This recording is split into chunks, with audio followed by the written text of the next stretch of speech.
बोलता हूँ दोस्तों कि गुजरात सरकार सावधान हो जाए। ये आवाज चेतर भाई की नहीं, ये आदिवासी समाज की आवाज है।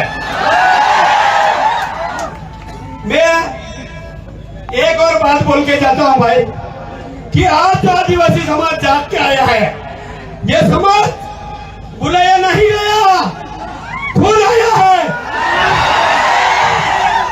और हर इलाके में फॉरेस्ट वाले आएंगे, पूछा ये वो नीम का झाड़ है, वो तेरा बाप ने नहीं लगाया, हमारा बाप का झाड़ है। हमारे इलाके में फॉरेस्ट वाले की कहीं बुढ़ा हो गई, मीडिया के सामने बोल रहा, उनको सजा नहीं हुई, चेतर भाई बचाने गया, उनको सजा दी है। भाई और बहनों, फॉरेस्ट वाला सिर्फ नौकरी करना आदिवासी क्षेत्रों में, तेरे परिवार को पालन पोषण करना, वरना आदिवासी समाज के भरोसे मत लगना, उल्टा करके टांगेंगे। भाई और बहनों, मुझे यहाँ पर मंजा सिंह 2 मिनट में बात रखने का मौका दिया, उसके लिए मैं आयोजन का बहुत बहुत धन्यवाद। जय जोहार, जिंदाबाद।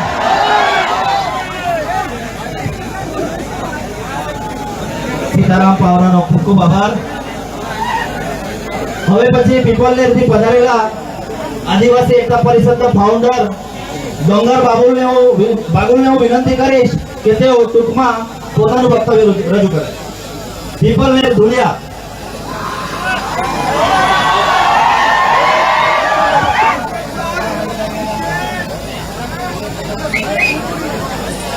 यहाँ स्टेज पर सम्मानीय स्टेज और आप सामने खड़े हुए सब युवक और जंगल के रूप भाई और बहन, मैं इतना ही बताता हूँ,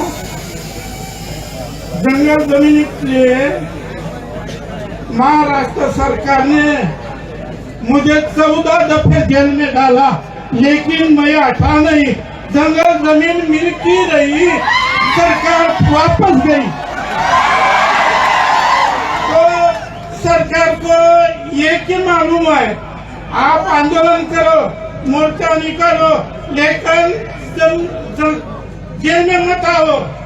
जेल में आप सब आए तो सरकार के ऊपर, तिजोरी के ऊपर कितना बार पड़ता है। तो सरकार बोलती तुम आंदोलन करो, मोर्चा निकालो, लेकिन जेल में मत आओ। आप क्या बोलते, हम मोर्चा निकालते, सब करते, लेकिन जेल में मत डालो। सरकार जेल को देती, आप मत गो, सब जेल भरो और सरकार का नाक दाबो। और इतना ही बोलता हूँ मैं यहाँ का, तो ये मुझे दुख हुआ। और हमारी भगिनी वो जेल में लेके गए 7 दिन का, मुझे मालूम हुआ, इसीलिए वो अन्याय है। महाराष्ट्र में सब जगह पे आंदोलन रहेंगे, आंदोलन होंगे, और महाराष्ट्र में सब हमारा तो कार्यकर्ता है, सब आए। तो मैं इतना ही करता हूँ, ये लड़े को मैं सपोर्ट देता हूँ। इतना ही बोल के मैं मेरा लक्ष्य फेरता हूँ।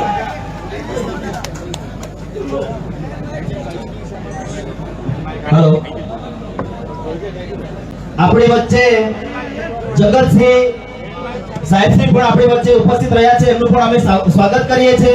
जगतसिंह रिटायर्ड आईएएस अधिकारी छे, अपना समाजनुं गौरव छे।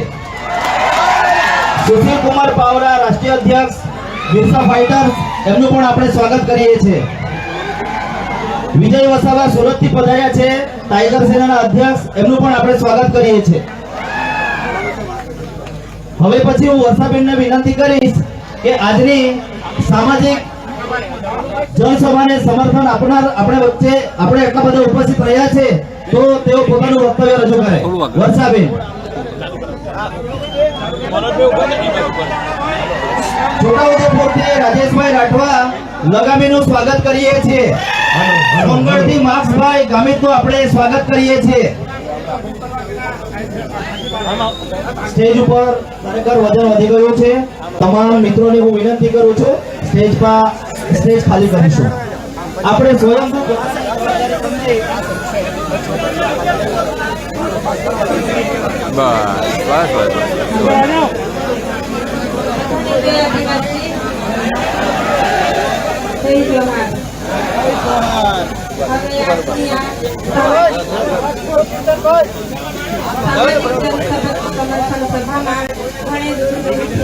રાજસ્થાન, મધ્યપ્રદેશ, મહારાષ્ટ્ર, ગુજરાત, અંબાજી, ઘણી મોટી સંખ્યામાં અહીંયા તમે વધાર્યા છો. તમારા બધાનો હું મારા પરિવાર વતી તમારા બધાનો આભાર માનું છું. આજે જ્યારે હું એકલી છું, તમે બધા મારો હાથ મજબૂત કરવા માટે આજે મારી સાથે આવીને ઉભા રહ્યા છો. વરસાદના દિવસો છે, કામના દિવસો છે, છતાં પણ તમારો ટાઈમ કાઢીને તમે અહીંયા મારી સાથે આવીને આજે મારો દુઃખનો ટાઈમ છે તો તમે મારા દુઃખમાં ભાગીદાર બન્યા છો. એટલે આવી જ રીતે તમે મને સાથ સહકાર આપતા રહેશો એવી હું તમારી આશા રાખું છું. તમારી પાસેથી અપેક્ષા વ્યક્ત કરું છું.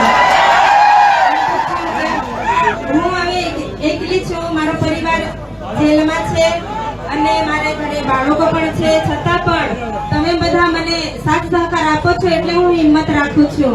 મારા મનોબળને મજબૂત કરો છો તમે. એટલે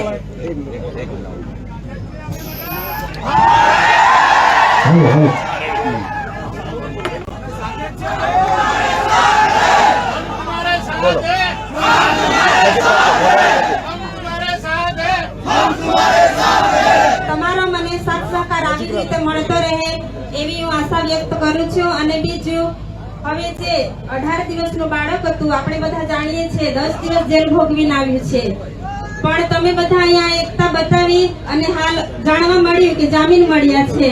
તો આવી જ રીતે બીજા અન્ય લોકો પણ છે, આપણા ધારાસભ્ય પણ છે, એ લોકોને પણ આપણે આવી રીતે બહાર લાવવાના છે ટૂંક સમયમાં. એટલે જ્યાં સુધી ન્યાય ના મળે ત્યાં સુધી આપણે આપણી લડત ચાલુ રાખવાની છે.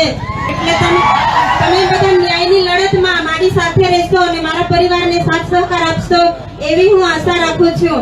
હવે જ્યારે તમે બધા સાથ સહકાર આપશો એવી હું આશા રાખું છું, જ્યારે હું મુલાકાત માટે જઈશ તો હું ધારાસભ્યનું મનોબળ વધારવા માટે દરેક સમાજના લોકો, આપણા ત્યાં પ્રોગ્રામ હતો, દરેક સમાજના લોકો તમારી લાગણી, તમે જે લડો છો તે લડાયકને માન આપીને બધા જ અહીંયા પધાર્યા છો એવું હું તમારા બધા વતી ત્યાં મેસેજ પહોંચાડીશ. અને જલ્દીથી જલ્દી ન્યાય મળે એવી આપણે બધા આશા રાખીએ. હવે અંબાજીથી ઉમરગામથી પણ ઘણા લોકો પધાર્યા છો, એટલે જ્યાં પણ લોકોને જરૂર પડી છે ત્યાં ધારાસભ્ય પોતાના પરિવારની ચિંતા કર્યા વગર, જેલોની ચિંતા કર્યા વગર હર હંમેશા આગળ આવીને ઉભા રહે છે. એટલે આજે તમે બધાએ તાકાત બતાવી છે, એટલે આવી જ રીતે તાકાત બતાવજો. મારું પણ મનોબળ મજબૂત કરજો. એટલે જે જેલમાં છે એમનું પણ મનોબળ મજબૂત થશે કે ના, ખરેખર અમે જેલમાં છે છતાં પણ લોકો બધા અમારી સાથે છે, સાથ સહકાર આપે છે, અમને ભૂલી નથી ગયા. અમને ભૂલી નથી ગયા એવું ના થવું જોઈએ. એટલે તમે બધા સાથે રહેજો, સાથ સહકાર આપજો એવી હું આશા વ્યક્ત કરું છું. હવે એક વાર નથી, બે વાર નથી, આપણી સાથે આ ત્રીજી વખત થાય છે. તમે પણ હર હંમેશા સાથ સહકાર આપો છો. જ્યારે પણ હું આમંત્રિત કરું છું કે હું એકલી છું, તમે બધા સાથ સહકાર આપજો, તો તમે બધા ઘણે દૂરથી અહીંયા પધારો છો. એટલે તમારો બધાનો હું આભાર વ્યક્ત કરું છું. અને દરેક સંગઠનના અગ્રણીઓ, વડીલો, ધારાસભ્યો અહીંયા જે પધાર્યા છો તમારો ટાઈમ કાઢીને, એટલે તમારો બધાનો હું ખૂબ ખૂબ આભાર માનું છું. આટલું કહીને મારી વાણીને વિરામ આપું છું. આભાર. જય જોહાર, જય આદિવાસી. આપણા વક્તાઓ હવે પૂરા થવાના છે. તમામને હું વિનંતી કરું છું, ખૂબ મોટી સંખ્યાની અંદર આવેલા છે, આપણે એકતા બતાવેલી છે અને જન સમર્થન પણ બતાવ્યું છે. આપણે ટૂંક સમયની અંદર રેલી સ્વરૂપે આપણે જવાના છે. હવે પછી આપણા આદિવાસી લડાયક નેતા કહી શકીએ, ચેતરભાઈના ખૂબ નજીકના કહી શકીએ, જાબાજ નેતા એવા આનંદભાઈ પટેલને હું વિનંતી કરું છું કે તેઓ પોતાનું વક્તવ્ય રજૂ કરે. આનંદભાઈ,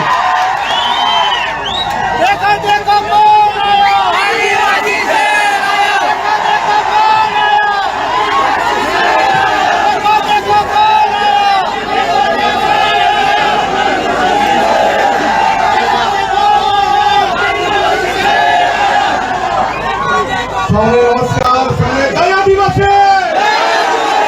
જય આદિવાસી. લડેંગે, લડેંગે, और लड़ेंगे, और लड़ेंगे. હવે આપણા સમાજનું એક મોટું વાચિંત્ર છે આપણા હાથમાં, ખબર ને? તો વાળો મુઠ્ઠી.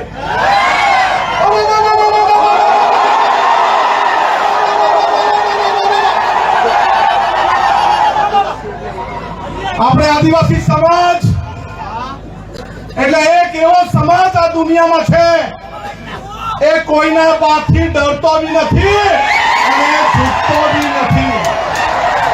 એ આ ચેતરભાઈએ સાબિત કરી દીધું છે. આ ચોર, લુચ્ચા, બેરા, મૂંગા, ભાજપિયા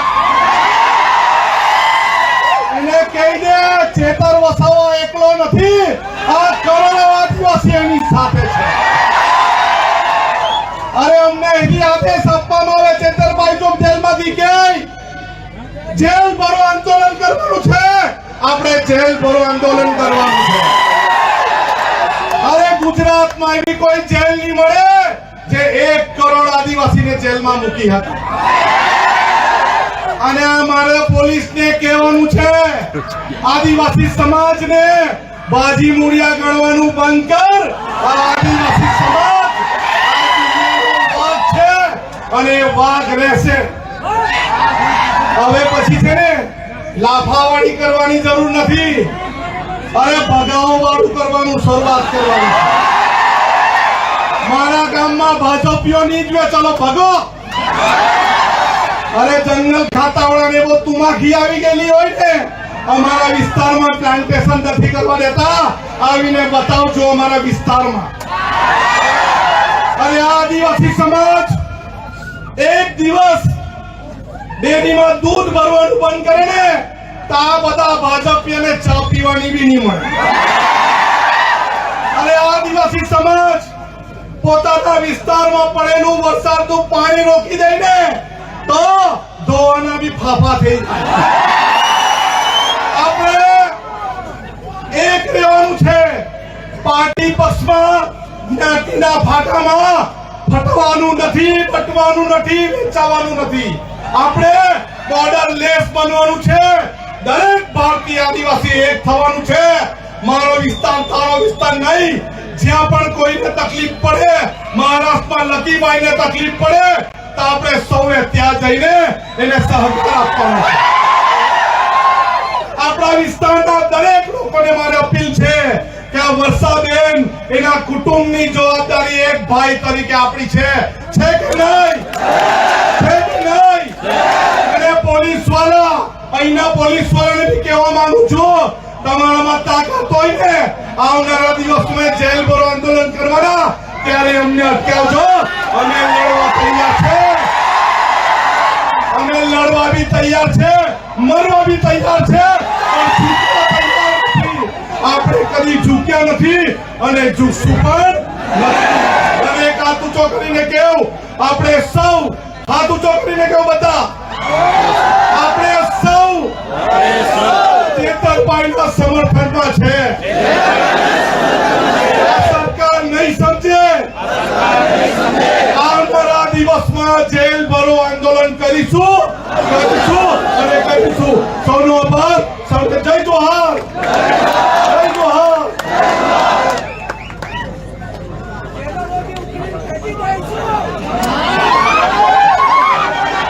આનંદભાઈનો ખૂબ ખૂબ આભાર.